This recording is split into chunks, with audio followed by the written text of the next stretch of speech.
다시 한번 고백해 볼까요? 나의 예수, 나의 예수, 온 맘 다해 사랑해요. 우리 아버지를 생각하면서 다시 한번 고백해 보겠습니다. 나의 예수, 온 맘 다해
주이십니다.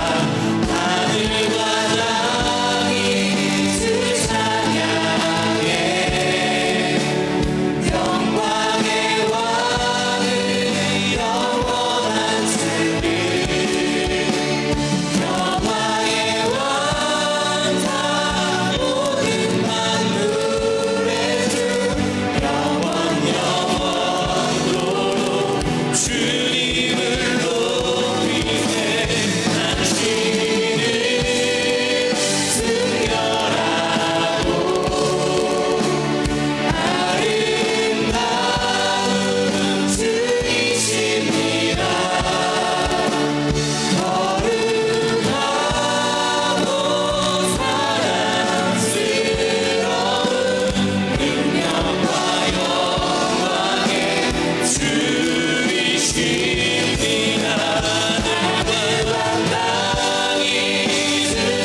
살아계시는 주님께 영광의 박수 돌립시다. 할렐루야.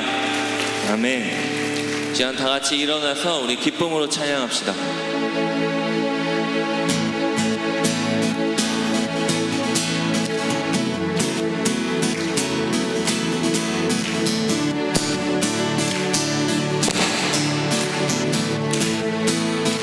푸른 마르고 푸른 마르고 꽃은 지르나 주의 말씀은 영원해.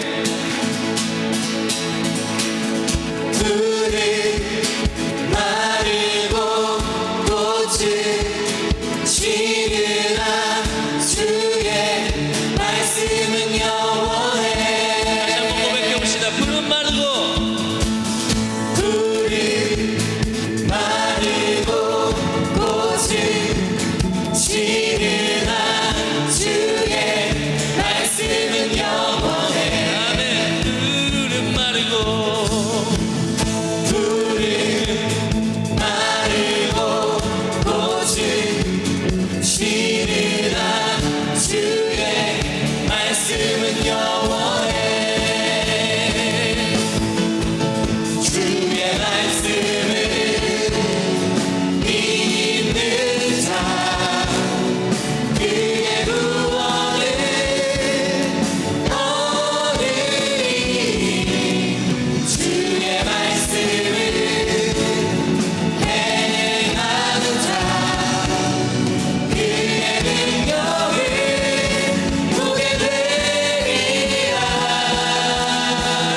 거칠은 광야와 같은 인생길 걸어갈 때도 주님 찬양해. 모든 축복 주신 주님 찬양하리. 어두운 날이 다가와도 난 외치리. 주의 이름을 찬양해. 주의 이름을, 주의 이름을 찬양해. 영화로운 주 이름 찬양. 주 이름 찬양. 햇살이 나를 비추고 만물이 새롭게 될 때 주님 찬양해. 주 이름 찬양. 가는 길 험할지라도 고통이 나를지라도 주님 찬양해. 모든 축복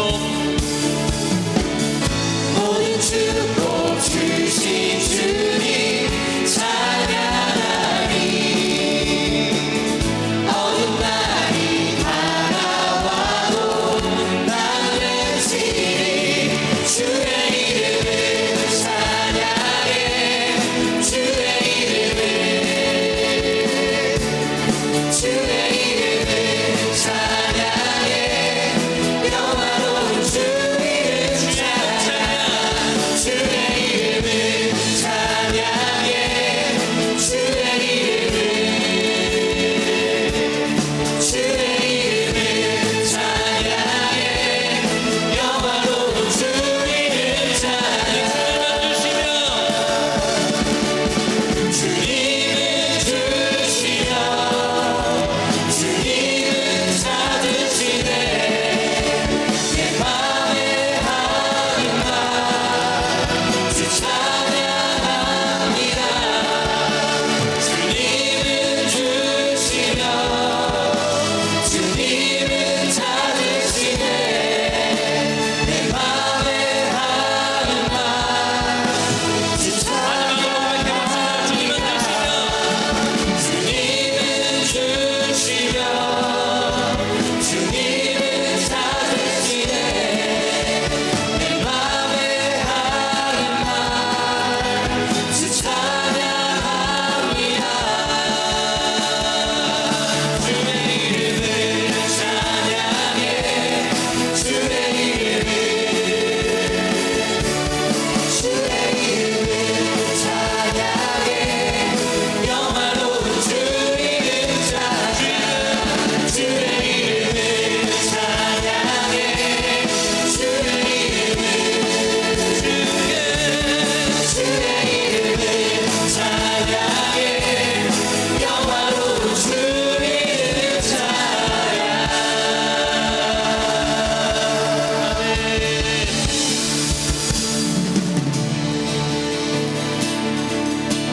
주의 이름을 찬양해. 주의 이름을,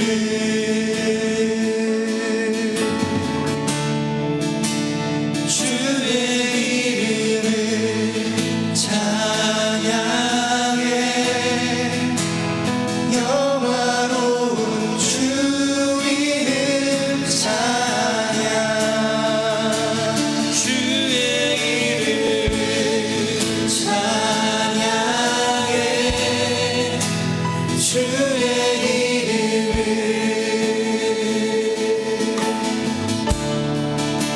주의 이름을 찬양해. 영화로운 주 이름 찬양.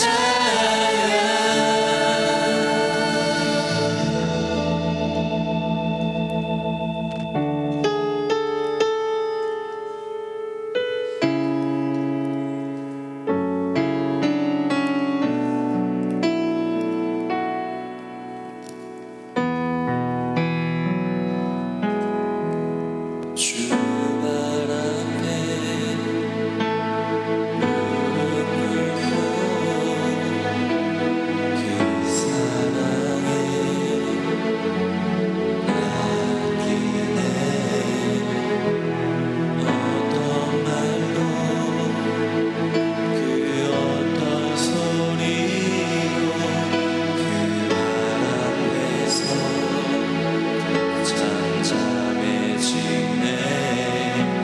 한번 고백해 봅시다. 주발 앞에 주발 앞에 무릎 꿇고 그 사랑에 맡기네. 어떤 말도 그 어떤 소리도 주발 앞에서 잠잠해지네.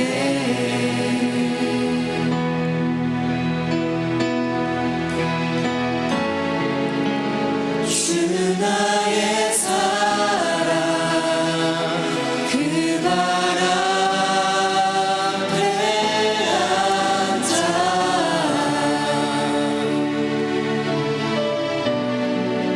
내 모든 기도는 사랑의 노래가 되네.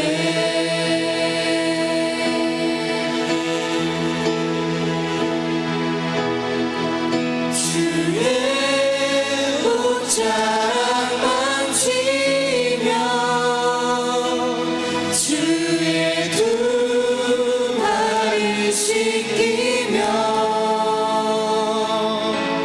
주님 그 발에 입 맞추며 나의 왕관을 놓으리. 주의 옷자락 만지며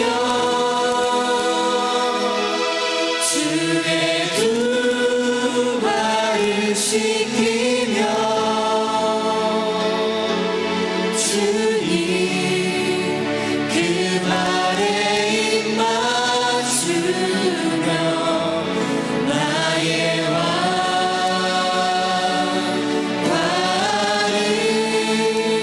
놓으리.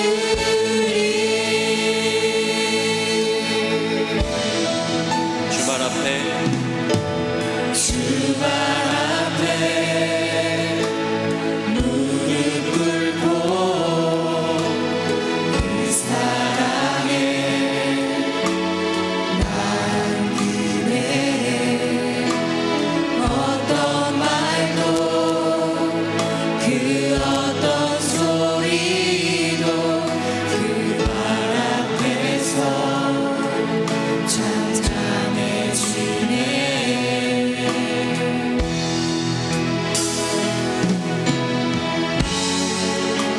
주 나의 사랑 그 발 앞에 앉아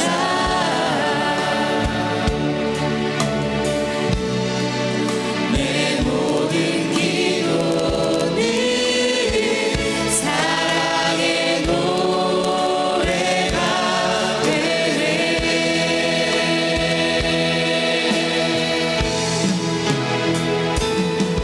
주의 옷자락 만지며 주의 두 발을 씻기며 주님 그 발에 입 맞추며 나의 왕관을 놓으리.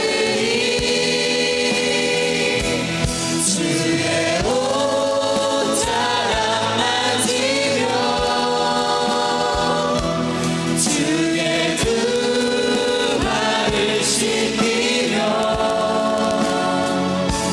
주님 그 발에 입 맞추며 나의 왕관을 놓으리. 이 사랑해 주님께 영광의 박수 돌립시다. 할렐루야. 네, 자리에 앉으시겠습니다. 우리 옆에 있는 사람들을 바라보시며 축복하는 시간 됐으면 좋겠습니다. 하나님 사랑해 세상에 울타리 안에서 오늘도 내일도 난 너를 사랑해.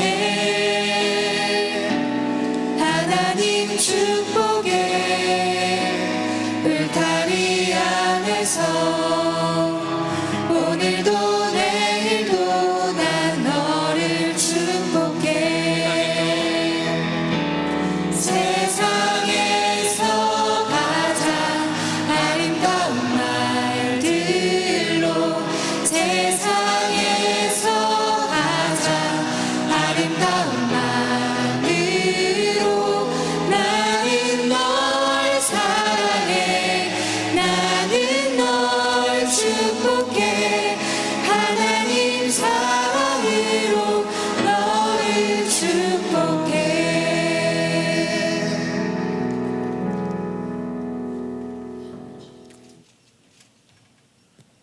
사랑이 많으신 아버지 하나님, 아름다운 청년의 때 우리의 마음이 예배가 우선되게 하시고 좋은 날씨와 환경 허락하심에 감사드립니다.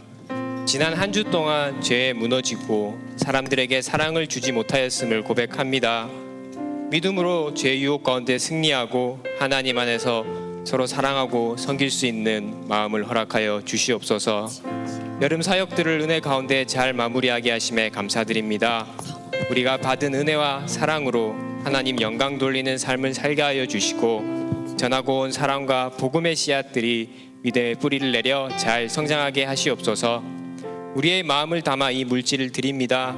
드리는 물질이 하나님 나라의 확장과 주님의 일에 사용되게 하시옵고 드린 손길들에게도 감사와 은혜가 더욱더 넘쳐나게 하여 주시옵소서. 또한 드리지 못한 손길들에게도 드릴 수 있는 믿음과 물질의 축복을 허락하여 주시옵소서. 광교 학교 건축을 위해 기도합니다. 모든 일정과 그 땅 가운데 행하실 모든 일들이 우리 하나님이 하신다는 흔들림 없는 믿음으로 우리 청년들이 한 뜻을 품고 기도하게 하시옵소서. 말씀 전하실 서영선 목사님에게도 성령의 충만함을 허락하여 주시고 전하는 말씀에 힘을 더하사 말씀이 우리 삶 속에 살아있어 듣고 그치는 것이 아닌 실천하고 전할 수 있는 그리스도인들이 되게 하여 주시옵소서. 이 모든 기도 지금도 살아계셔서 이 예배의 주인 되신 우리 주 예수 그리스도의 이름으로 기도드렸습니다. 아멘.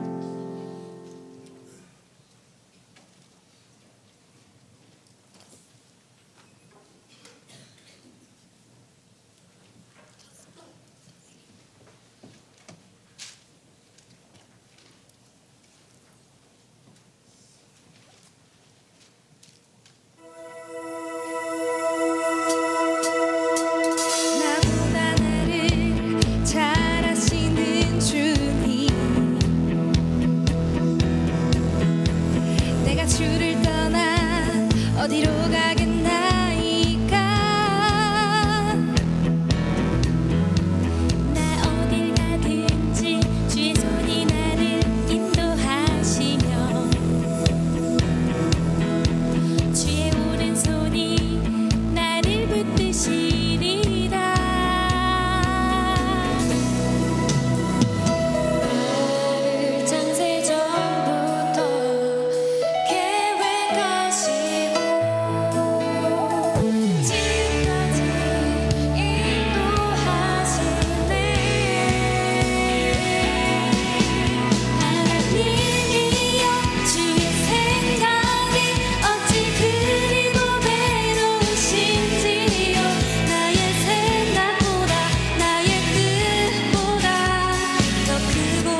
우리는 예수 그리스도를 구주와 주님으로 영접한 모든 사람을 향한 거룩한 하나님의 명령입니다.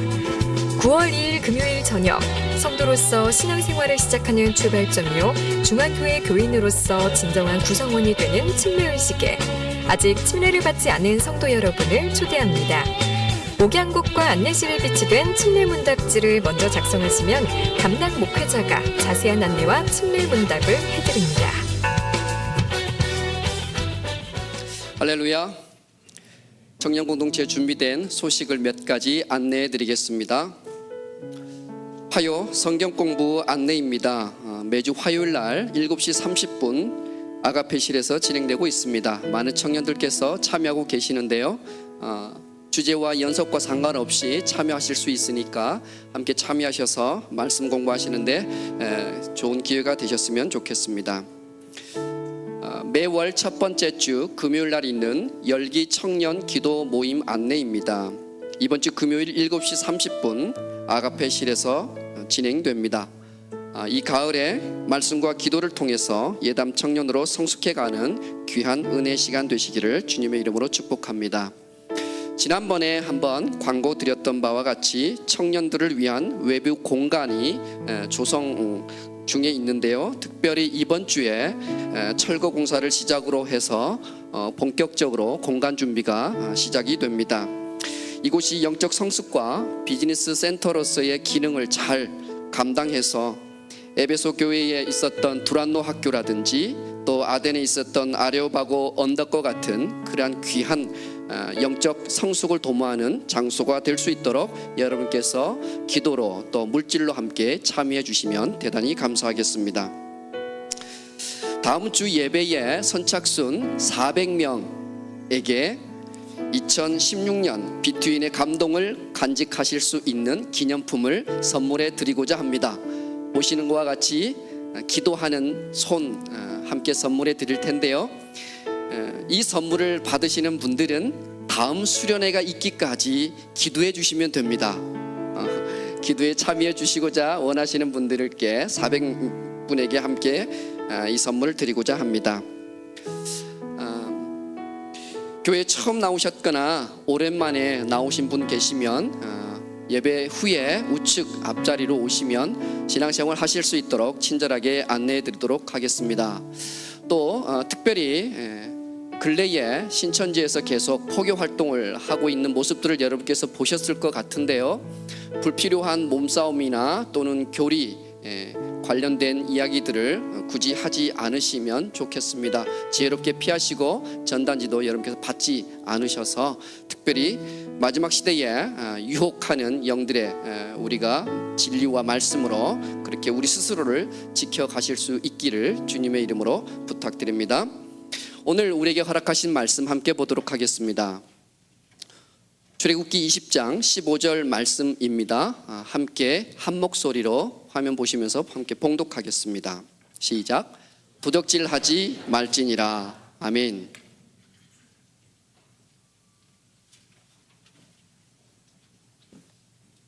할렐루야. 할렐루야. 네, 반갑습니다. 제가 질문 하나 드리고 말씀 시작하겠습니다. 사랑하는 청년 여러분, 어디까지 도둑질 해보셨습니까? 제가 어디까지 도둑질 해보셨습니까? 이렇게 물었습니다. 도둑질 해본 적이 있습니까? 이렇게 묻지 않았습니다. 어디까지 해보셨습니까? 이 질문에는 우리가 모두가 다 기본적으로 도둑질을 하고 있다는 전제가 깔려 있는 겁니다. 그러니까 우리가 다 도둑질 하고 있는데 저나 여러분이나 어디까지 해봤냐는 질문을 제가 드리는 겁니다. 혹시 여러분들 가운데 기분 나쁘신 분 계십니까?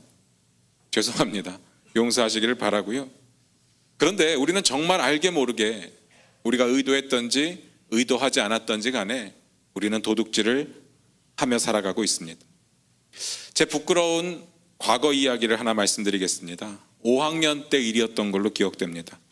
저희 반에 미국에서 살다 온 아이 하나가 전학을 왔습니다. 그 녀석이 키도 크고 잘생기고 영어도 겁나 잘하고 그리고 집도 겁나 크고 여하간 갑자기 혜성처럼 나타났는데 우리 반의 분위기를 확 휘어잡는 겁니다. 어찌나 그 녀석의 영향력이 컸던지 이 녀석 하나 때문에 우리 반 모든 남학생들이 갑자기 다 팝송을 부르기 시작했습니다. 그때까지만 해도 다 만화 주제가 부르던 아이들이 이 녀석 때문에 팝송을 부르기 시작한 겁니다. 잘생긴 녀석이 그것도 영어로 막 불러대니까 멋지지 않습니까? 그것도 원어민의 발음으로 부르니까 난리가 난 거죠. 문제는 저도 팝송을 듣고 싶었고 부르고 싶었는데 집에 그런 게 하나도 없었습니다. 지금처럼 뭐 인터넷이 발달되어 있으면 인터넷으로라도 들으면 되는데 그때 당시에는 기껏해야 라디오니까 라디오를 통해서 듣는 것이 전부인데 라디오는 한계가 있습니다. 뭐가 한계인가 하면 가사가 없어요. 따라 부를 수가 없는 겁니다. 그래서 뭐라도 제가 하나를 갖고 있어야 또 친구들하고 바꿔서 듣기도 하고 또 거기에 있는 노래가 나오면 잘난 척도 좀 할 수 있는데 집에 아무것도 없으니까 그럴 건덕지가 없는 거예요. 그런데 또 살 돈이 없습니다. 갖고 싶은데 살 돈이 없고 사고 싶은데 살 돈이 없고 어린 마음에 엄청 낙심이 되었습니다. 일단 동네 레코드 가게를 갔습니다. 구경이라도 해보자. 거기서 놀라운 녀석을 발견했습니다. 마이클 잭슨 어린 시절에 형제들끼리 만든 잭슨스라고 하는 그룹이 있었는데요. 그 녀석을 발견하는 거예요. 그래서 그 녀석이 내가 갖고 있으면 뭔가 굉장히 행복할 것 같은 느낌이 들었습니다. 그리고 친구들에게 인정받을 수 있겠다는 생각이 들었습니다. 거기 있는 노래들만 알아도 어디 가서 무시당하지 않고 아는 척 좀 할 수 있겠다는 생각이 들었습니다. 그런데 돈이 없어요. 사고 싶은데, 사고 싶어 미치겠는데 돈이 없습니다. 어떡합니까? 그 순간 슬쩍 가지고 나왔습니다. 정말 그것만 있으면 행복할 줄 알았어요. 모든 근심 걱정, 내게 있는 모든 문제가 다 사라지고 여자친구들에게 인정받고 사람들에게 칭찬받을 줄 알았습니다. 그리고 그 아이가 자꾸 절 쳐다봅니다. 나 좀 데리고 가달라고. 그래서 슬쩍 했습니다. 그런데 그때부터 문제가 생겼습니다. 가지고 나오는 순간부터 심장이 막 터질 것 같은 거예요. 식은땀이 나기 시작했습니다. 어지러워요. 불안합니다. 견딜 수가 없는 거예요. 제 마음속에 어린 나이잖아요. 이런 생각이 들었습니다. 이제 하나님께 죽었다. 정말 너무 무서웠습니다. 성경을 보다 보면 아담과 하와가 범죄하고 나서 하나님께서 부르실 때 나무 사이에 숨었다라는 기록이 있는데 왜 그랬는지 알 것 같은 거예요. 진짜 그 순간 하나님이 너무 무서웠습니다. 당장이라도 벌을 받을 수 있겠다. 그리고 벌 받다 죽을 수 있겠다. 그리고 뒤늦은 후회인데요. 다시는 남의 물건을 훔치지 않겠다고 정말 처절하게 결단했습니다. 하나님 앞에 이렇게 기도했어요. 하나님, 다시는 훔치지 않을 테니까 저 죽이지 말아주세요. 그렇게 매달렸습니다. 어린 나이였으니까 그 정도 범죄면 하나님이 그 자리에서 죽일 수 있다라고 생각을 했습니다. 그 뒤로 1원 하나 남의 물건에 손을 대본 적이 없습니다. 정말 1원짜리, 아니 작은 것 하나라도 남의 물건을 그냥 가지고 집에 온 적이 한 번도 없었습니다. 머리로 이해를 했습니다. 남의 것 갖고 오면 안 된다는 거 이해를 하기는 했는데 그게 문제가 아니라 그 당시에 느꼈던 그 무서움 때문에, 아, 내가 범죄하면 하나님이 이렇게 싫어할 수 있겠다라는 그 무서움 때문에 그 이후로는 쳐다도 보지 않았습니다. 지금까지 나름 잘 지켜왔다고 자부하고 있습니다. 사랑하는 청년 여러분, 여러분들은 어디까지 도둑질 해보셨습니까? 오늘 본문을 다시 한번 같이 읽어보겠습니다. 출애굽기 20장 15절입니다. 같이 읽겠습니다. 시작. 도적질하지 말지니라. 우리가 앞에서 봤던 여러 가지 계명처럼 굉장히 간단합니다. 명확합니다. 뭐라고 했습니까? 도적질하지 말지니라. 도적질하면 안 된다는 겁니다. 도적질하지 말라고 했으니까 안 하면 그만입니다. 여기에 토를 달 사람도 없고 여기에 이의를 제기할 사람도 없을 겁니다. 최소한 우리들 가운데는 없을 겁니다. 있으면 안 되는 겁니다. 다만 도적질이 무엇인가에 대해서 혹은 도적질이 어디까지인가에 대해서는 저나 여러분이나 생각이 좀 다를 수 있고요. 또 사회에 따라서 시대에 따라서 조금 생각이 다를 수 있지만 도적질이라고 인정하는 것에 대해서 그게 좋다라고 옳다라고 이야기할 사람은 아무도 없습니다. 한 목사님 설교 중에 재밌는 예화를 들었습니다. 아프리카 케냐에 마사이 족속이라고 하는 족이 있었는데요. 그 족에 관한 이야기입니다. 저와 여러분 마사이족 하면 뭐가 생각납니까? 저는 신발이 생각납니다. 마사이 워킹이라고 한동안 인기를 끌었던 신발이 있는데 지금은 어디 갔는지 잘 모르겠어요. 하여튼 마사이 워킹이 생각이 나는데, 이 부족은 원시의 그 문화를 그대로 가지고 있는 것으로 유명합니다. 유목 생활을 하고요, 사냥을 해서 먹고 삽니다. 그들에게 있어서 가장 중요한 게 뭔가 하면 소입니다. 소. 먹을 것을 얻을 때도 소에게 가서 얻고요, 옷을 만들어 입을 때도 소에게 가서 얻고, 집을 만들 때도 소에게 가서 얻습니다. 그들에게 있어서 가장 중요한 것은 소입니다. 그런데 그들에게 놀라운, 너무나도 신기한 믿음이 있는데, 뭔가 하면 자기네들이 믿고 있는 신이 이 세상의 모든 소를 자기들에게 줬다라고 믿고 있습니다. 그래서 길을 가다가 소를 보게 되면 누구 소든지, 또 어디에 소속되어 있는 소든지 이런 걸 따지지도 않고 묻지도 않습니다. 그냥 데리고 옵니다. 너무 황당하지 않습니까? 주인은 자기 소인데 이상한 족속에 와가지고는 데리고 가는 거예요. 가서 말립니다. 내 거라고, 다시 돌려달라고. 그런데 말이 안 통합니다. 왜? 그들이 뭐라고 생각한다고요? 이 소는 자기네 신이 자기들에게 줬다라고 생각을 합니다. 대화가 안 통하는 거예요. 실제로 그렇게 믿고 있기 때문에. 마사이족에게 소를 데리고 오는 것은 그들에게는 도적질이 아닙니다. 방금 말씀드린 이야기는 좀 특별한 경우이기는 하지만 도적질의 정의가 사회마다 다를 수 있다는 거예요. 시대마다 다를 수 있다는 겁니다. 그리고 생각하는 범위도 다를 수 있다는 겁니다. 그러나 도적질이라고 인정되는 것에 대해서는 모두가 다 안 된다라는 것에 대해서 동의를 할 겁니다. 그러면 성경에서 말하는 도적질은 뭡니까? 우리가 생각하는 도적질하고 성경에서 말하는 도적질하고 같은 겁니까? 제가 한 가지 여쭤볼게요. 도적질하고 도둑질하고 같은 겁니까? 우리가 방금 읽었던 본문에 뭐라고 기록되어 있어요? 적질하지 말지니라 이렇게 되어 있는데요, 우리는 도적이라는 말 잘 쓰지 않고 도둑이라는 말을 많이 쓰는데, 도적하고 도둑하고 같습니까? 제 생각에는 도적이 좀 세 보여요. 느낌상 그렇지 않습니까?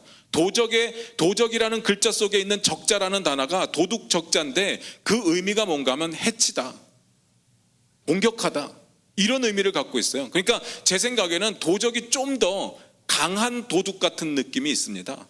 그런데 이건 제 생각이고요, 성경은 전혀 다르게 바라보고 있습니다.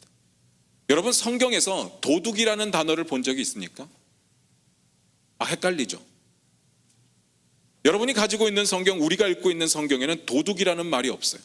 다 도적이라고 번역을 했습니다. 그러니까 성경에서는 도적이나 도둑이나를 구별하지 않고 쓰고 있는 겁니다. 그러니까 제가 말을 하면서 도적이라고 이야기할 때도 있고 도둑이라고 이야기할 때도 있어도 같은 이야기라는 것을 여러분 생각해 주시기를 부탁을 드립니다. 그럼 성경에서 말하는 도적질, 도둑질은 뭡니까? 우리가 8계명을 읽을 때 도적질하지 말지니라 이렇게 읽었는데, 성경에서 말하는 도적질이 뭐예요? 기본적으로 저와 여러분이 갖고 있는 도적질의 의미는 뭡니까? 남의 물건을 몰래 가지고 오거나 아니면 강제로 빼앗아 오거나, 이게 도적질이죠. 성경에 나타난 의미도 그걸까요? 성경에서 도적질하지 말라 이렇게 이야기를 했는데 남의 물건 가지고 오지 마, 이 이야기였을까요? 원어의 의미를 살펴보니까 내 유익을 위해서 옆으로 살짝 밀어놓는 거, 이게 도적질이랍니다. 굉장히 의미가 포괄적인 의미를 갖고 있고 우리가 생각하는 것보다 더 넓은 의미를 가지고 있습니다. 자기의 이익을 위해서 옆으로 살짝 밀어놓는 행위, 그게 도적질입니다.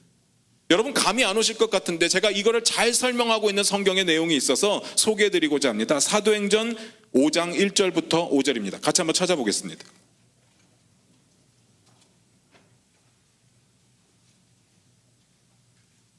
찾으셨습니까? 같이 읽겠습니다. 시작. 아나니아라 하는 사람이 그 안에 삽비라로 더불어 소유를 팔아 그 값에서 얼마를 감춤해 그 안에도 알더라. 얼마를 가져다가 사도들의 발 앞에 두니 베드로가 가로되, 아나니아야, 어찌하여 사단이 내 마음에 가득하여 내가 성령을 속이고 땅값을 얼마를 감추었느냐? 땅이 그대로 있을 때에는 내 땅이 아니며 판 후에도 내 임의로 할 수 없더냐? 어찌하여 이 일을 내 마음에 두었느냐? 사람에게 거짓말한 것이 아니요 하나님께로다. 아나니아가 이 말을 듣고 엎드려져 혼이 떠나니 이 일을 듣는 사람이 다 크게 두려워하더라. 여러분 다 아시는 내용이죠. 무슨 이야기입니까? 아나니아와 삽비라가 죽는 이야기인데요, 이 이야기 직전에 무슨 내용이 있는가 4장을 봤더니 많은 사람들이 한 마음이 되고요, 한 뜻이 되어서 서로 물건을 통용해서 썼다, 나눠 썼다, 이런 기록이 있습니다. 그러면서 많이 가진 자들은 자기 것들을 다 팔아서 사도들 발 앞에 두니까 사도들이 알아서 가난한 자들을 도우니까 그 가난한 자들 가운데 가난한 자가 하나도 없어졌더라, 이 이야기가 기록되어 있는데요, 그 기록 가운데 가장 대표적으로 소개된 사람이 누군가 하면 바나바입니다. 성경에 이렇게 기록되어 있습니다. 구브로에서 난 레위족인이 있으니 이름은 요셉이라 사도들이 일컬어 바나바라 하니 그가 밭이 있음에 팔아 값을 가지고 사도들의 발 앞에 두니라. 바나바의 이야기예요. 바나바가 잘했다는 이야기입니다. 바나바가 대단하다는 이야기예요. 왜요? 자기 재산을 다 팔아서 가난한 자들에게 써달라고 줬으니까 잘했다, 칭찬하는 내용입니다. 그리고 나서 다음 이야기가 뭔가 하면 아나니아와 삽비라의 이야기. 아나니아와 삽비라가 가지고 있는 재산을 다 팔았습니다. 그리고 일부는 자기를 위해서 떼어두고 일부는 하나님을 위해서 쓰겠다, 이렇게 마음을 먹고요, 일부를 사도들 발 앞에 두었습니다. 제발 가난한 자들을 위해서 써주세요. 여기까지는 아무 문제가 없습니다. 뭐가 문제예요? 일부만 내어놓은 것이 문제입니까? 아니요. 일부만 내어놓은 것이 왜 문제입니까? 사람들이 자기 것을 다 팔아서 가난한 자들을 돕는 것이 굉장히 아름다운 모습이지만 그건 의무는 아니었어요. 율법도 아니었습니다. 다 내어놓아야 된다는 그런 규정이 없었어요. 다 팔아서 내어놓았던, 일부만 팔아서 내어놓았던 굉장히 아름다운 모습이었습니다. 그런데 결과는 충격적입니다. 그 일 때문에 아나니아가 그 자리에서 죽어버립니다. 나중에 그 안에 삽비라가 그걸 모르고 들어왔다가 그도 그 자리에서 죽어버립니다. 뭐가 문제입니까? 뭐가 문제입니까? 우리가 읽지는 않았지만 8절에 그 단서가 기록되어 있는데 제가 읽어드립니다. 베드로가 가로되 그 땅 판값이 이것뿐이냐? 내가 말하라 하니 가로되 예 이뿐이로다. 사도들 앞에 내어놓을 때 판 것의 일부를 가지고 온 것은 아무 문제가 없어요. 그런데 자기들의 판 것이 전부라고 속인 거, 그게 문제라는 이야기입니다. 일부를 옆으로 살짝 밀어놓고 숨겨놓고 그게 전부인 것처럼 속였습니다. 왜 속였어요? 바나바처럼 되고 싶은 거예요. 바나바처럼 인정받고 싶은 겁니다. 바나바처럼 칭찬받고 싶은 거예요. 자기의 의를 드러내고 싶은 겁니다. 그래서 거짓말을 했어요. 일부를 옆으로 밀어놓았어요. 베드로가 그걸 지적하는 겁니다. 야, 이거 어차피 네 땅인데, 안 팔아도 네 땅이고 팔아도 네 땅인데 네 맘대로 하면 되는데 왜 속였느냐? 네가 거짓말한 거 성령을 속인 거야. 하나님께 거짓말한 거야. 그 말을 듣고 그 자리에서 죽었다, 이렇게 기록되어 있습니다. 슬쩍 옆으로 밀어놓는 것의 의미가 이해가 됩니까? 자신의 유익을 위해서 옆으로 살짝 빼돌리는 것, 그걸 이야기하는 겁니다. 이걸 전문적인 용어로 뭐라고 합니까? 꼽을 쳐둔다고 이야기합니다. 제가 이게 웃기려고 하는 이야기, 국어 사전을 찾아보세요. 꼽을 쳐준다가 그런 의미예요. 꼽을 치다. 남의 것을 꼽을 치는 거, 회사의 것을 꼽을 치는 거, 하나님 앞에서 하나님의 것을 꼽을 치는 거, 하나님의 앞에서 내 유익을 위해서 내 것을 꼽을 치는 거, 다 도적질입니다. 성경에 보면요, 하나님의 영광을 꼽을 치는 사람에 대한 이야기가 나오는데요, 사도행전에 보니까 하나님께 영광 돌려야 될 그 시점에 하나님께 영광을 돌리지 않고 자기가 그 영광을 꼽을 치니까 그 자리에서 벌레가 먹어서 죽은 왕의 이야기가 소개되고 있습니다. 어떤 왕입니까? 헤롯 왕. 내 유익을 위해서 누군가를 속이고 슬쩍 옆으로 밀어놓는 행위, 그게 도적질, 굉장히 포괄적인 의미를 가지고 있습니다. 영어 단어도 보니까 훔치다가 영어로 뭡니까? 예, 뭐라고요? 예, 원어민 발음이 어디서 들렸는데? 예, 감사합니다. steal입니다. 훔치다. 그런데 훔치다라는 단어의 유의어가 138개가 있대요. 그러니까 훔치다라는 기본적인 뜻은 똑같은데 상황에 따라서 다르게 쓰는 단어가 138개가 있답니다. 제가 오늘 여기서 여러분들이 도적질이 뭔지 모르니까 도적질이 이런 거예요 하고 다 소개해 드릴 수는 없습니다. 그럴 수도 없고 그러는 것이 아무 의미가 없어요. 여러분들 가운데 이미 도적질이 뭔지 다 감이 왔을 겁니다. 자기 옆으로 밀어놓고 꼽을 쳐두는 거, 삥땅 치는 거, 그런 것이 다 도적질이라고 했습니다. 여러분들 도적질이 뭔지 모릅니까? 아실 거예요. 제가 간단히만 말씀드려 볼게요. 남의 물건 훔치는 거 도적질이죠.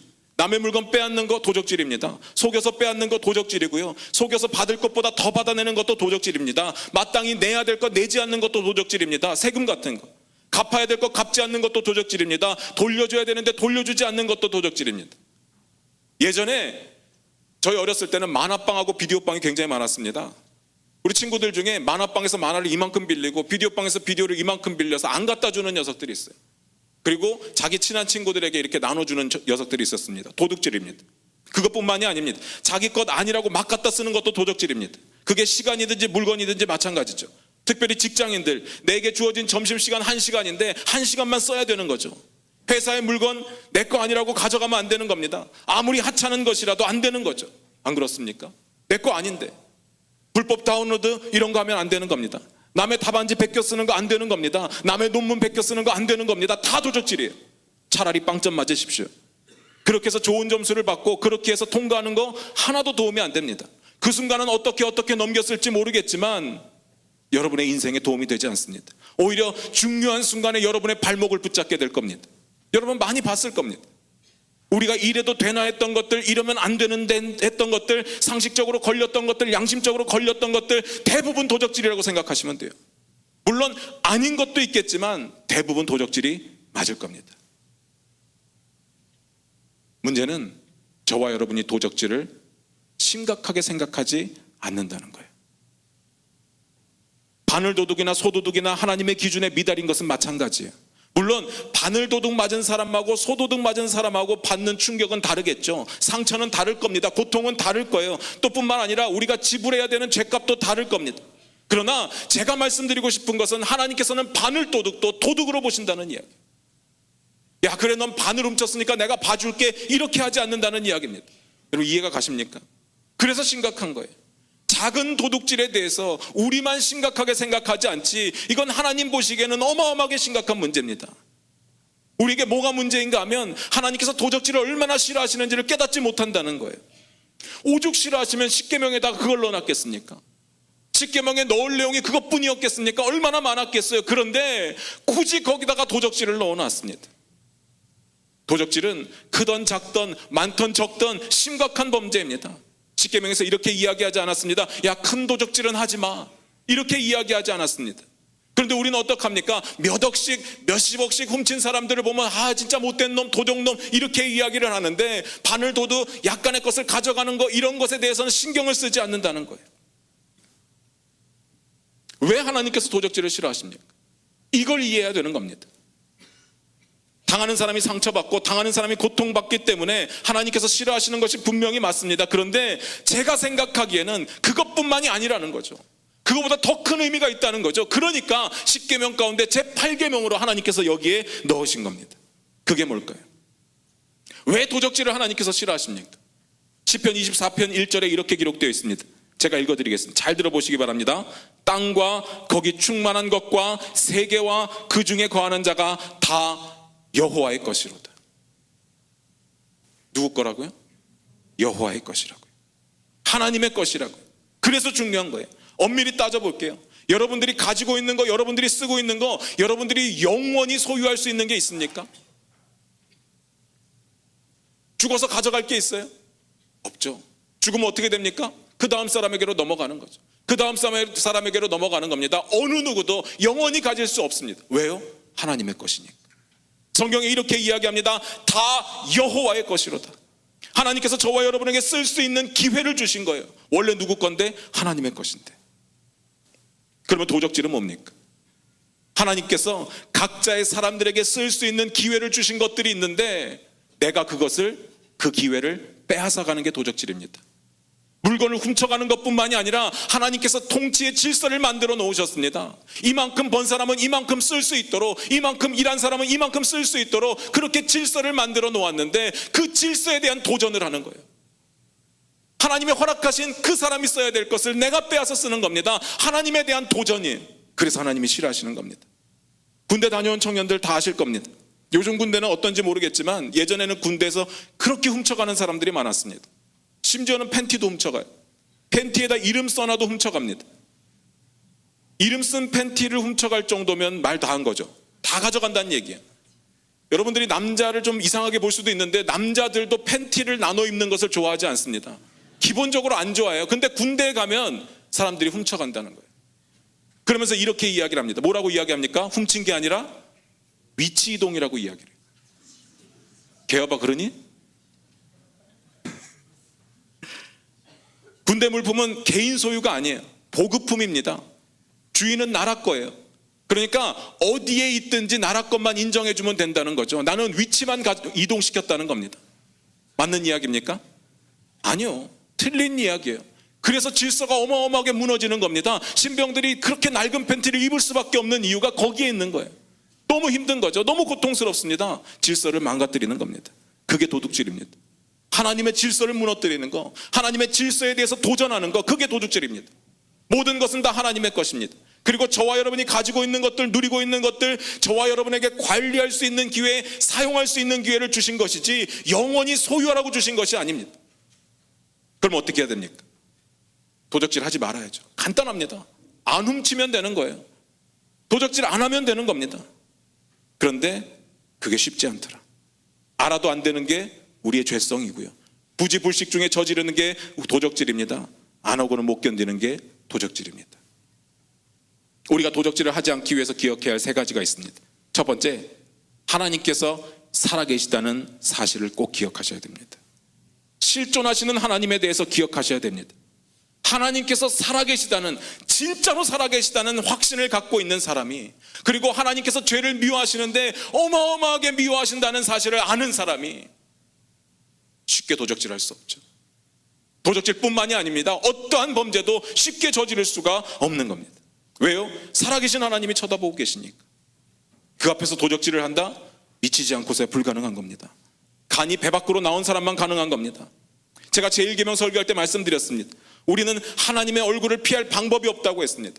우리가 앞을 쳐다보고 있든지 간에, 뒤를 쳐다보고 있든지 간에, 오른쪽을 쳐다보고 있든지 간에, 왼쪽을 쳐다보고 있든지 간에, 하늘을 보든지 땅을 보든지 그 어떤 곳을 보더라도 우리는 하나님의 얼굴을 피할 방법이 없다고 했습니다. 우리 아까 로이스가 불렀던 찬양 시편 139편에 그런 내용이 기록되어 있습니다. 내가 주의 신을 떠나서 어디로 가며 주의 앞에서 어디로 피하리까? 내가 하늘에 올라갈지라도 거기 계시며 음부에 내 자리를 펼지라도 거기 계시니이다. 내가 새벽 날개를 치며 바다 끝에 가서 거할지라도 곧 거기서도 주의 손이 나를 인도하시며 주의 오른손이 나를 붙드시리다. 여러분, 하나님의 낯을 피할 방법은 아예 없다고 생각하시면 됩니다. 어디를 도망갑니까? 어디에 숨습니까? 어디에 숨어서 나쁜 짓을 합니까? 사람들이 안 본다고요? 아니요, 하나님은 보고 계신다는 겁니다. 그런데 문제는 저도 알고 여러분도 아는 이 사실을 자꾸 까먹는다는 겁니다. 자꾸 잊어버려요. 그래서 성경은 뭐라고 이야기합니까? 기억하라고 이야기합니다. 하나님께서 우리를 잊어버리는 존재로 만들어 놓으셨기 때문에, 잘 까먹는 존재로 디자인하셨기 때문에 틈날 때마다 성경에서 뭐라고 이야기를 하는가 하면 기억해라, 기억해라고 이야기합니다. 율법을 기억하라고 이야기합니다. 계명을 기억하라고 이야기합니다. 언약을 기억하라고 이야기합니다. 이스라엘 백성들이 애굽에서 종되었었는데 하나님께서 어떻게 구원하셨는가, 그것을 기억하라고 이야기하고요. 결론적으로는 여호와를 기억하라고 이야기합니다. 여러분들은 여호와를 기억해야 됩니다. 무엇을 하든지 간에, 어디에 있든지 간에 하나님의 살아계심을 기억해야 됩니다. 그래야 도적질하지 않을 수 있는 겁니다. 아무리 잊어버리는 것이 우리의 속성이라 할지라도 기억하고 있어야 됩니다. 뭘요?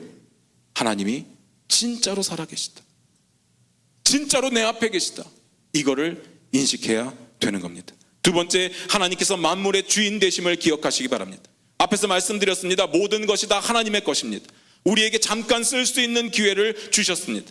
지금은 내 것과 남의 것이 나뉘어져 있는 것처럼 보이지만 그건 잠시 잠깐 이 땅에 머무를 때까지만입니다.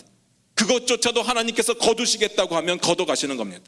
여러분 다 아는 내용이죠. 부자의 비유, 어리석은 부자의 비유. 부자가 밭에 소출이 엄청 많았습니다.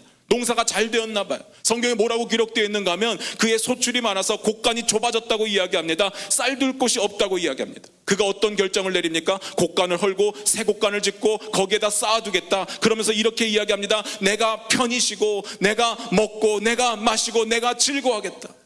그때 하나님께서 뭐라고 이야기합니까? 야, 이 어리석은 자야, 오늘 밤에 내 영혼을 도로 찾으리니 그러면 너의 예비한 것이 누구 것이 되겠느냐? 누구 것이 됩니까? 하나님의 것이죠. 원래 하나님의 것입니다. 하나님의 방법대로 쓰지 않았기 때문에 네 생명을 데려가겠다라고 이야기합니다. 무슨 말인지 아십니까? 이 땅에서 여러분이 가지고 있는 것들, 여러분이 쓰고 있는 것들, 내 목숨이 붙어 있을 때까지만 내 것입니다. 그때까지만 가질 수 있는 기회를 주셨습니다. 그러면 우리가 그 사실을 깨닫는다고 한다면 남의 것을 빼앗으면서까지 가지려고 노력할 필요가 없다는 거죠.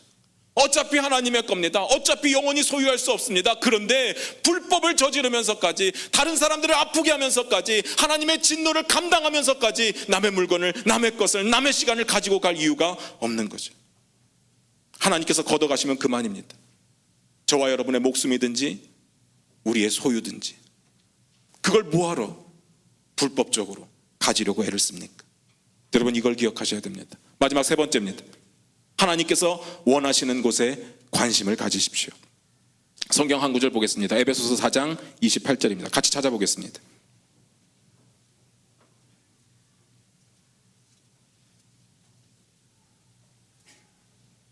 같이 읽겠습니다. 시작. 도적질하는 자는 다시 도적질하지 말고 돌이켜 빈궁한 자에게 구제할 것이 있기 위하여 제 손으로 수고하여 선한 일을 하라.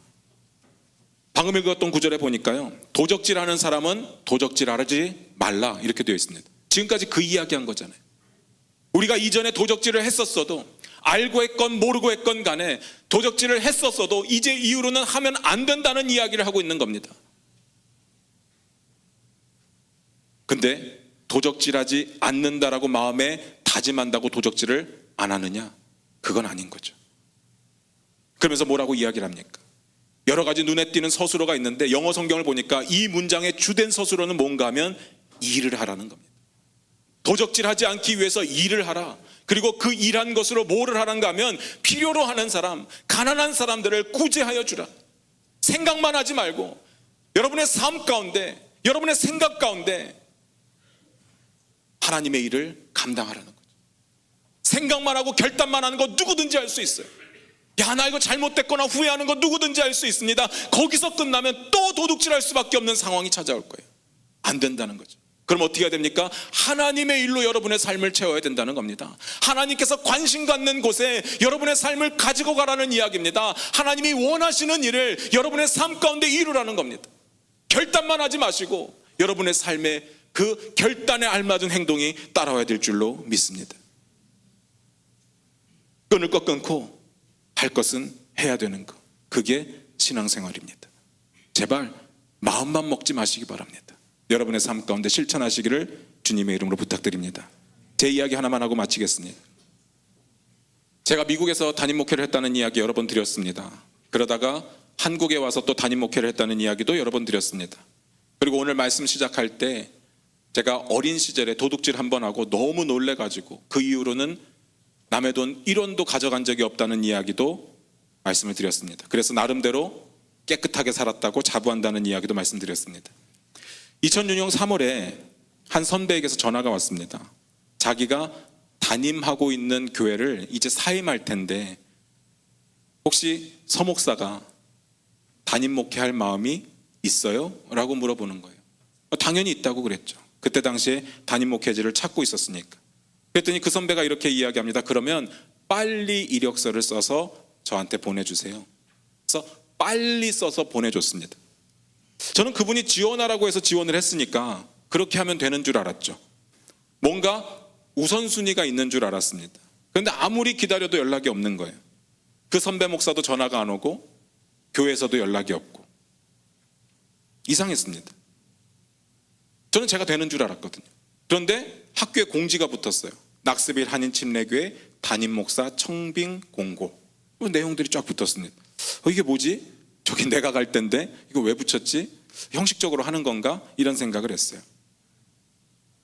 그러고 있는데 전화가 한 통 왔습니다. 서영선 목사님이십니까? 네, 그런데요. 그랬더니 충격적인 질문을 하는 거예요. 혹시 우리 교회 지원하셨어요? 이렇게 묻는 겁니다. 그 교회에서 전화가 온 거예요. 야, 이건 무슨 얘기지? 내가 지금 되기로 다 돼 있는 거 아닌가? 제가 되는 거라고 생각했는데 그렇게 물었어요. 그래서 지원했다고 했더니 이렇게 이야기를 합니다. 다른 목사님들, 지원한 다른 목사님들은 구원 간증문도 내고 소명 간증문도 내고 자신의 목회 철학도 내고 또 앞으로 이 교회를 어떻게 목회할 목회 계획서도 내고 서류만 한 묶음을 냈는데 목사님만 이력서 딸랑 한 장을 내서 이게 뭔가 궁금해하다가 버릴까 하다가 전화를 했다는 거예요. 전임 목사가 저를 추천했다는 사실조차 모르고 있어요. 얘기를 들어보니까 대단한 분들이 지원을 했더라고요. 제가 이제 되고 나서 그 서류들을 보니까 막 서류가 막 어마어마해요. 저만 대충 써서 냈더라고요. 근데 뭐 어떻게 됐든 간에 여러 가지 과정을 거쳐서 제가 됐습니다. 그 전임 목사님의 입김은 전혀 없었고 제가 됐어요. 제가 잘났다는 게 아니라 정말 하나님의 은혜로 됐어요. 근데 문제가 있었습니다. 제가 일을 할 수 있는 상황이 아니었어요. 일을 하면 안 되는 상황이었습니다. 처음에 학생 비자로 갔고, 그리고 졸업하고 나서 제 아내는 공부하고 있으니까 학생의 배우자 비자로 있는데, 학생 비자나 학생의 배우자 비자나 일을 하면 안 돼요. 일을 해서 돈을 벌면 안 되는 겁니다. 그런데 교회에서 이렇게 제시를 한 거예요. 종교 비자 해줄 테니까 지원을 하십시오. 그 금방 됩니다. 잠깐이면 된다고 생각을 하고 그렇게 했습니다. 다들 그렇게 하니까. 그런데 9.11 테러 사건 이후에 이민법이 계속 까다로워지는 거예요. 제 혼자서는 어떻게 감당이 안 돼서 변호사를 쓰게 되었고, 근데 법이 너무 까다로우니까 전부 실사를 나온다고 이 변호사가 이야기를 하는 거예요. 그래서 예전에는 한두 달이면 비자가 나왔는데 이제는 1년이 될지 2년이 될지 모르는데요. 근데 그 시점이 벌써 2년이 흐른 시점이었어요. 무슨 말인가 하면 일하면 안 되는데 일하고 월급 받은 지가 2년 되었다는 이야기예요. 제 마음에 이게 계속 걸리는 겁니다. 편법이잖아요.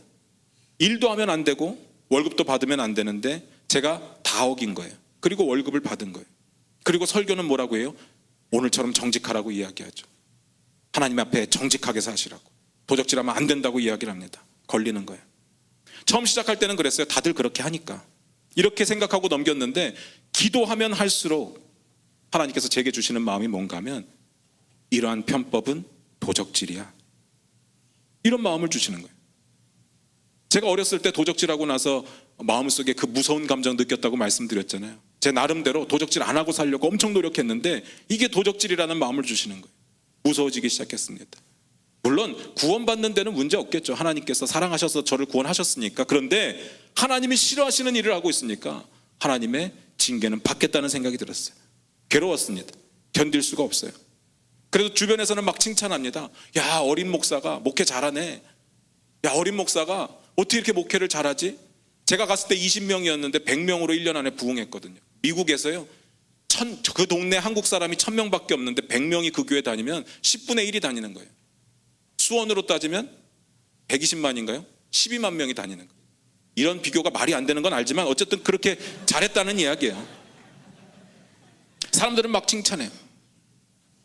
사람들은 잘한다고 칭찬하고. 근데 저는 못 견디겠는 거예요. 부끄러워서 강단에 설 수가 없는 겁니다. 다른 분들은 걱정하지 말라고 충고를 해줍니다. 다 그렇게 한다고 위로를 합니다. 또 비자 나오고 영주권 나오면 다 해결된다고 이야기를 해요. 또 뭐가 중요한지 생각을 해보라고 이야기합니다. 그런데 저는 안 되겠는 거예요. 제 마음속에 계속 기도하면 기도할수록 이거 도둑질이야, 도적질이야, 하나님 싫어하시는 거야.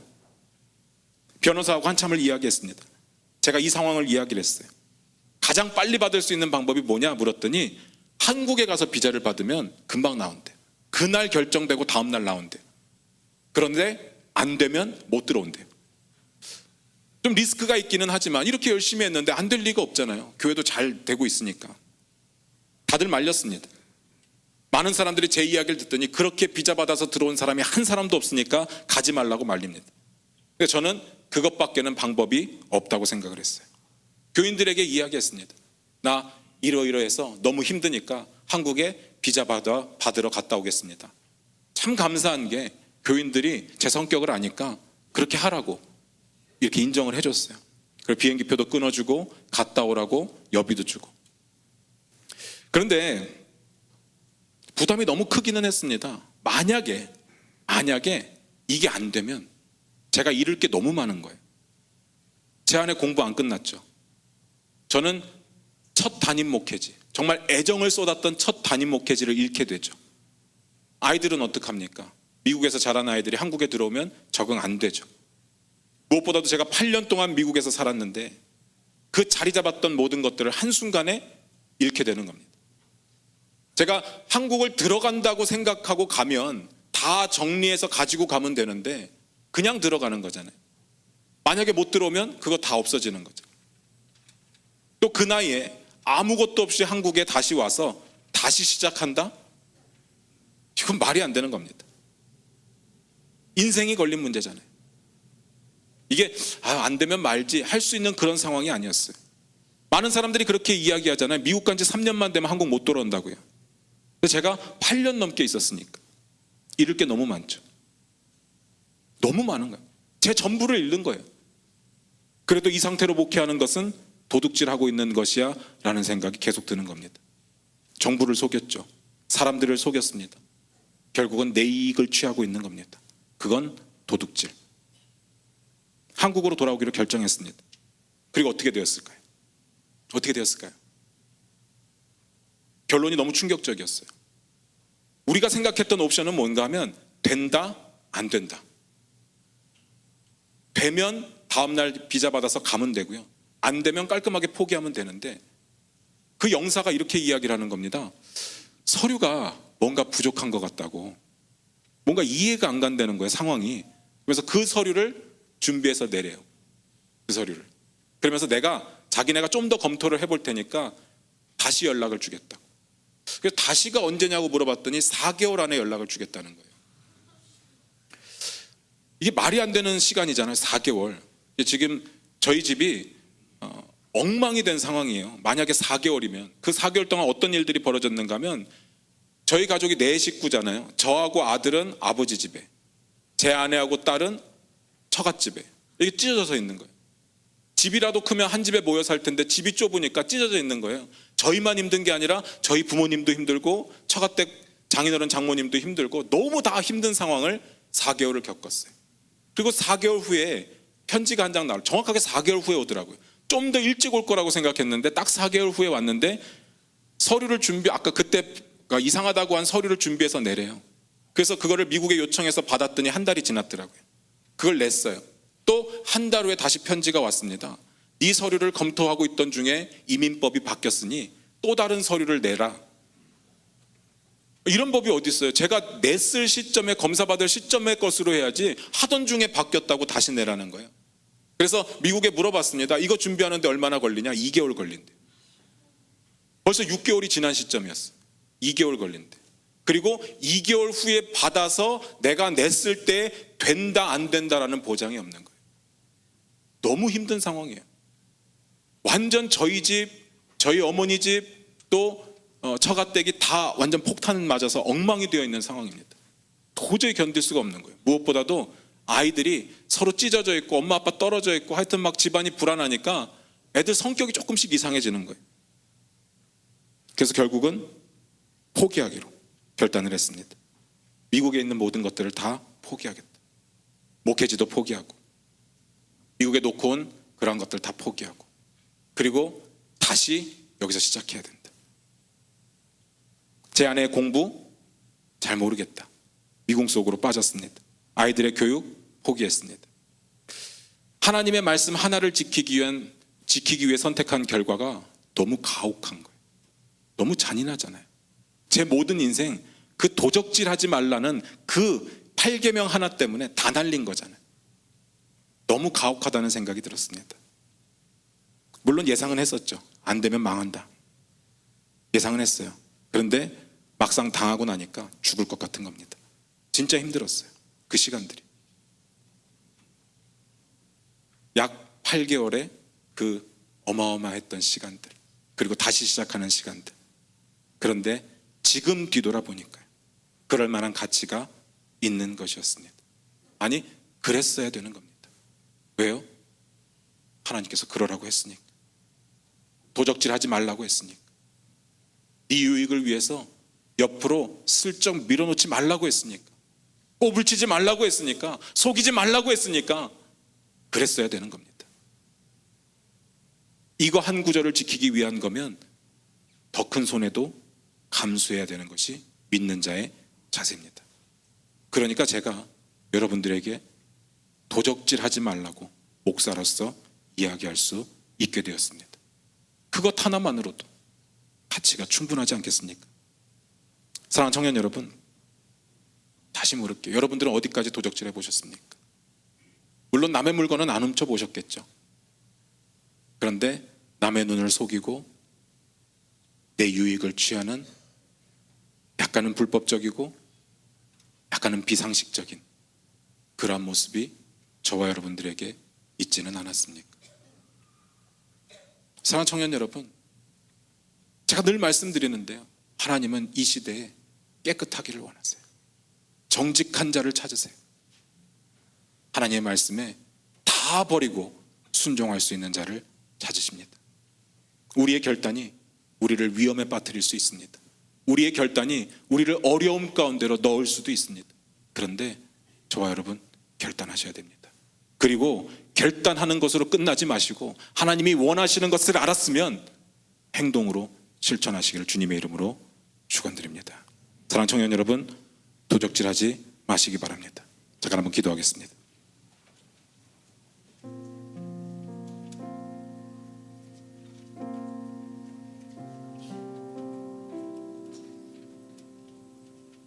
사랑하는 청년 여러분, 여러분의 삶을 뒤돌아보시길 원합니다.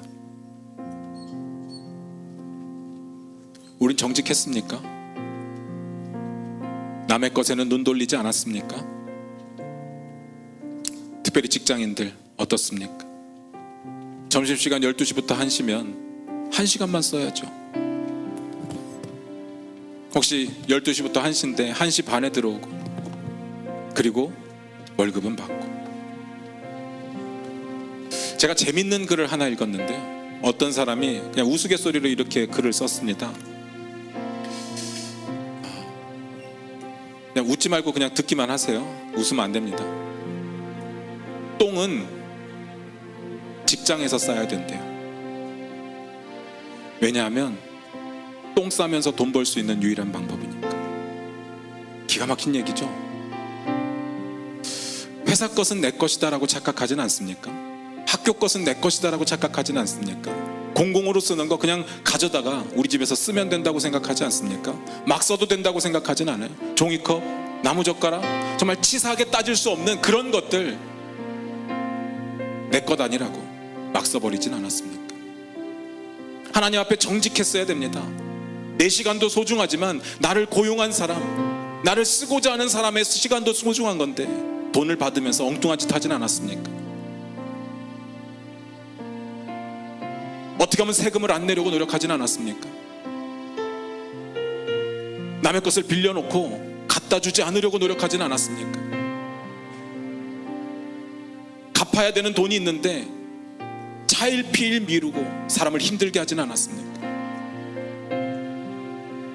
남의 것을 빼앗아가는 것만이 도적질이 아니에요. 내 유익을 위해서 살짝 옆으로 밀어놓는 거, 그게 도적질이래요. 성경에서 말하는 도적질이 그거래요. 그건 물건만이 아닙니다. 여러분의 모든 삶의 자세 속에 있는 거예요. 여러분의 모든 삶의 태도 가운데 있는 겁니다. 제가 질문을 바꿔서 여쭤볼게요. 사랑하는 청년 여러분, 정직하십니까? 믿는 사람들은 정직해야 되잖아요. 정직하십니까? 우리의 삶 가운데 작은 도적질이라고, 작은 도둑질이라고 우습게 생각하는 부분이 있다면 여러분 회개하셔야 됩니다. 뿐만 아니라 회개하는 것으로 끝나는 게 아니라 어떠한 손해를 감수하고서라도 여러분의 삶에 결단하셔야 됩니다. 나아가야 됩니다. 행해야 됩니다. 선한 것으로 채우시길 바랍니다. 하나님이 원하시는 것으로 여러분의 삶을 채우시길 바랍니다. 그래서 하나님이 보실 때 비록 우리는 많은 것을 잃었을지라도 하나님께서 인정해 주시는 그런 삶을 살아야 될 줄로 믿습니다. 우리 잠깐 한번 조용히 묵상하며 기도하며 나가기를 원합니다. 하나님, 정직하게 살지 못했습니다. 도적질하며 살았습니다. 용서해 주시옵소서. 이후에는 선한 일로 일을 하며 하나님께 영광 돌리게 하여 주시옵소서. 기도합니다. 전능하신 하나님 아버지 감사를 드립니다. 전능하신 하나님 아버지 감사를 드립니다. 우리의 삶에 너무나도 부족하고 너무나도 탐욕스러워서 남의 것을 탐하며 살았던 것을 고백합니다. 이 정도는 되겠지, 이 정도는 괜찮을 거야. 아버지 하나님 용서해 주시옵소서. 우리의 삶에 정직하게 하여 주시옵소서. 우리의 삶에 남의 것이라면 쳐다보지 않게 하여 주시옵소서. 우리의 삶에 하나님이 기뻐하시는 선한 일들로 가득 차게 하여 주시고, 내가 노력하여 번 것으로 하나님께 영광 돌리게 하여 주시고, 내게 주어진 것으로 감사케 하여 주시옵소서. 욕심은 버리게 하여 주시옵소서. 불평은 버리게 하여 주시옵소서. 자족하는 마음을 갖게 하여 주시옵소서. 그리하여 우리 귀한 청년들이 하나님이 싫어하시는 도적질로 무너지지 않게 하여 주시옵소서. 주여, 우리 청년들의 마음을 붙잡아 주시옵소서. 도와주시옵소서. 전능하신 하나님 아버지, 우리 귀한 청년들 결단합니다. 아무리 작은 것이라도 도적질하지 않겠노라고. 아무리 작은 것이라도 내 유익을 위하여 옆으로 슬쩍 밀어놓지 않겠다고 결단합니다. 이들의 결단 흔들리지 않게 하여 주시옵소서. 정직한 삶을 살게 하여 주시옵소서. 많은 사람들에게 칭찬받는 삶을 살게 하여 주시고, 무엇보다도 하나님께 인정받으며 잘했다, 착하고 충성된 종아, 칭찬받는 귀한 하나님의 청년들 되게 하여 주시옵소서. 모든 말씀 예수님의 이름으로 기도드립니다. 아멘. 오늘 예배는 우화 예배로 드립니다. 우리 하나님이 하신다 다음 세대와 학교 건축을 위해서 우리 화면에 있는 기도문으로 함께 기도하도록 하겠습니다. 같이 기도하겠습니다. 하나님을 영화롭게, 사람을 존귀하게, 과연 그 교회 중앙교회에게 꿈과 소명을 주신 하나님, 우리를 이 거룩한 부르심에 응답하게 하심에 영광과 찬송을 올려드리며 새로운 역사를 향한 믿음의 행보에 우리 모두가 동참케 하심을 감사드립니다. 살아계신 하나님, 우리에게 하나님이 하신다는 흔들림 없는 믿음을 주시고 역사의 길이 빛날 이 원대한 비전에 대한 기대가 물결처럼 퍼지게 하옵소서. 벽돌 하나하나의 기도와 정성을 담아 아름다운 건물 짓는 것을 넘어 세상에 빛을 비추는 건축이 되게 하옵소서. 건축 현장을 섬기는 사람들에게 지혜와 공교함을 주시고 맡겨진 분야에서 하나님이 주신 은사를 힘껏 발휘하게 하옵소서. 모든 공사 일정을 주장하여 주시고 안전을 책임져 주옵소서.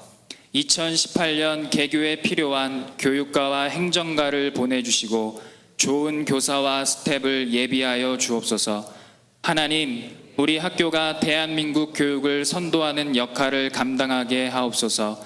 믿음의 다음 세대가 스스로 삶을 개척해 나가며 자신의 소중함과 하나님이 주신 재능을 발견하고 더불어 즐겁게 사는 행복한 사람이 되게 하옵소서. 예담 학원의 모든 학생들이 성경을 배우고 신앙과 성품, 지식과 열정, 재능과 섬김을 겸비한 그리스도의 제자가 되게 하옵소서. 다음 세대를 살리는 생명의 씨앗이 되게 하시고 하나님 나라와 우리 조국과 인류를 위한 인재가 되게 하옵소서. 하나님, 우리 학교가 주님 오시는 날까지 진리를 바르게 전하는 터전이 되게 하옵소서. 이 소명을 위해 믿음과 기도의 동역자, 섬김의 헌신자들을 세워주시고 우리 마음과 믿음도 견고하게 하옵소서. 이 큰 일을 이루실 예수님의 이름으로 기도합니다. 아멘.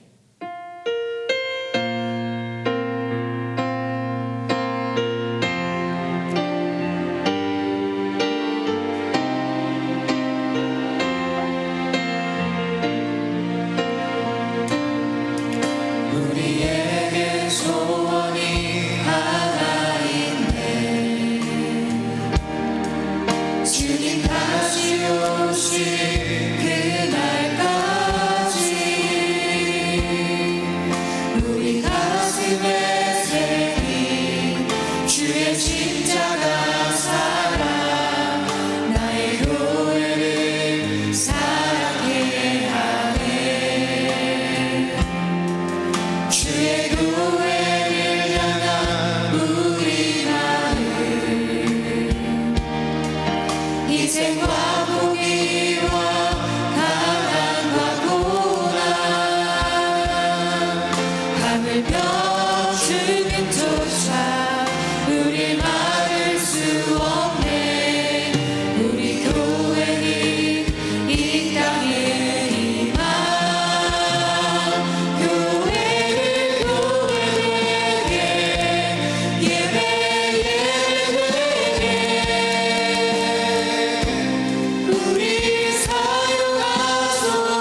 우리 주 예수 그리스도의 은혜와 아버지 하나님의 극진하신 사랑과 성령님의 감화감동 충만하심이 하나님 앞에 정직하게 살기로 결단하고 남의 것이라면 조금이라도 훔치거나 옆으로 빼어두지 않기로 결단하는 중앙의 귀한 청년들 머리 위에 이제로부터 영원히 함께 하시기를 축원하옵나이다.